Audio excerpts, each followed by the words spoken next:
Happy Saturday, everybody. I'm getting ready to go out on an adventure, and I wanted to just pop in and share a few things. I start off my morning a lot of times with motivational videos, and I always learn something, and sometimes it really does resonate.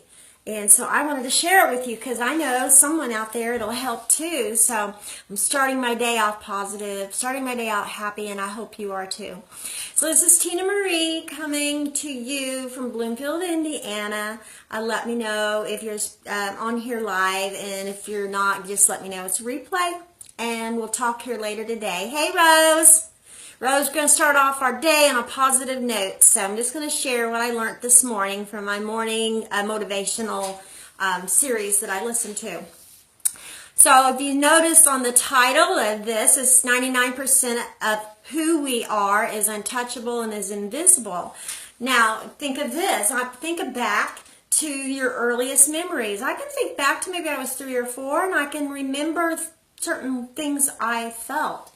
I can remember when I was, I don't know, 6 or 7 or even up to 10, my cousin and I used to sit on this little bridge. There was a little ravine between our house and my grandmother's house, and there was a bridge my dad and my brother had made, and we would sit there and we would swing and we would sing and pretend like we were country music stars. And since my maiden name was Lynn, of course, I told everybody she was my cousin. I was a liar back then. I would say Loretta Lynn is my cousin, and we truly believed we were going to be country music stars. My point is, what's the difference between then and now? The difference is we had a different body, but the core of us is what you can't see and what is invisible, and that is what we think and what we feel, and of course our hopes and dreams. Of course, that's not what I'm talking about. I usually do talk about dreams, but that's not what I'm going to talk about today.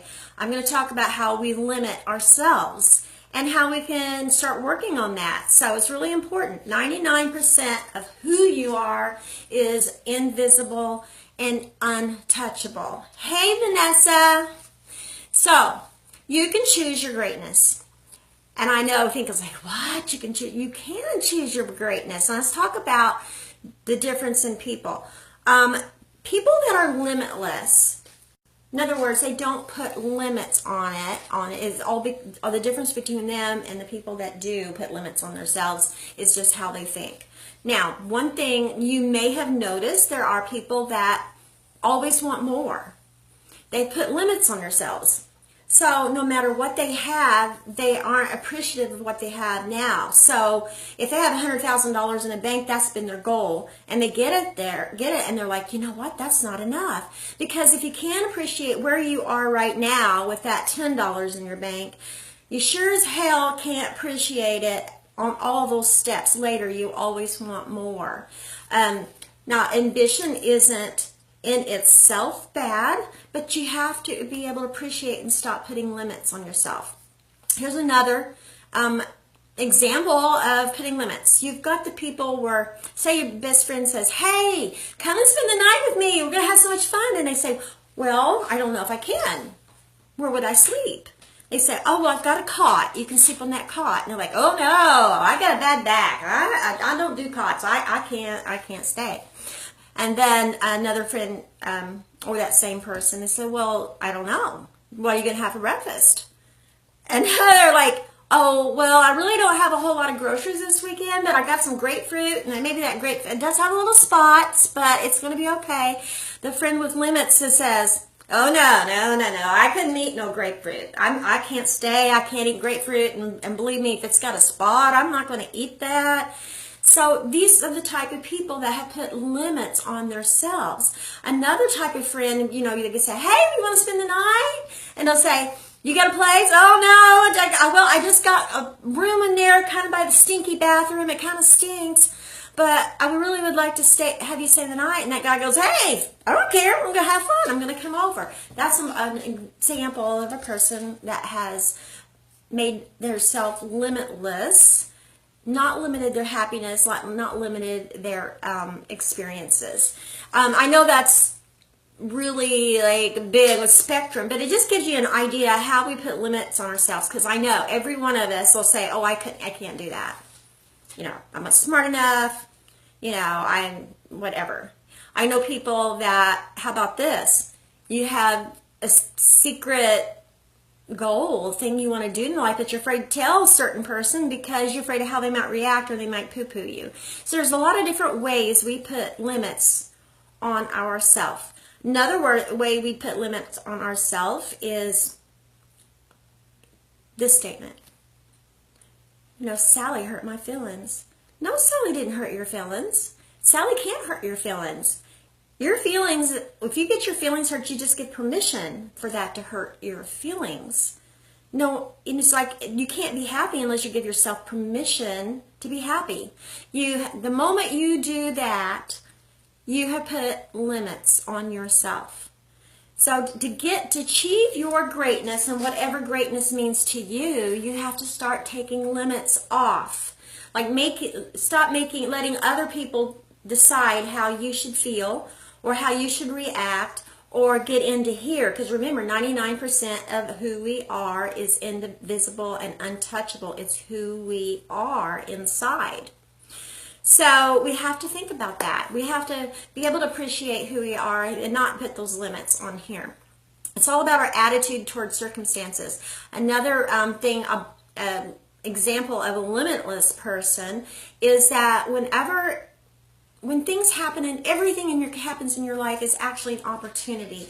Even the worst things is an opportunity. It's all how you take that circumstance that happens to you and how you can grow from it. So it's all about growth. It isn't, you know, we choose to stay in sadness or choose to stay in frustration or choose to stay in an act of, I don't know what I'm going to do, when we can use that circumstance and say, how can I grow from this? How can I get past this? How can I make this better? For instance, just say you're going into a parking lot. It's Walmart. You don't want to go to Walmart. You don't want to go, but you got to go. And you pull in that parking lot. You have two ways of thinking about this. You can pull in that parking lot saying, oh my gosh, I am not going to find a place to park. And so as you're driving and you're saying that, you're looking for something to back up that invisible thought. I'm not going to find a place to park. I'm not going to, and you end up saying, you know, heck with it, I'm going to park way back here. Hey, yes, Rose says attitude and reaction, all my control. That is right. You can only control the controllables, which is how your attitude and how you react to it. You're totally right. Totally on the money. So you go into that parking lot thinking, you know what? There is a spot for me. How many times have you been into a parking lot and there's like a spot right up front? It's like I got a front row seat. They knew I was coming. You know, it's what you look for. You know, there's an old adage that says, expect the best because you're going to get what you expect. It's so true. When we try to stay positive, try to learn and grow from things, we notice the good things and we draw that to us. It's called creative imagery. I've talked about that before, but in this motivational series that I was watching this morning, they had another way of explaining creative imagery. So like everything that you can pick up in your hand started from thought. You know, like, okay, there was a time when they didn't have these type of ballpoint pens or evil styrofoam cups. But it all started with somebody's thought, somebody's dream. Somebody had to think about this and put it into existence. It's the same thing for every aspect of our life. We have to think it into existence, so look at a positive viewpoint. And the same thing for our greatness. You know, when we take the emphasis off of more, when we are working for something bigger than more, is when we can really achieve personal greatness. Because here's the thing, you come into this world naked and you're going to go out naked. So it's not about the more, it's about what you can do for others, how you can grow, and how your greatness makes a social impact.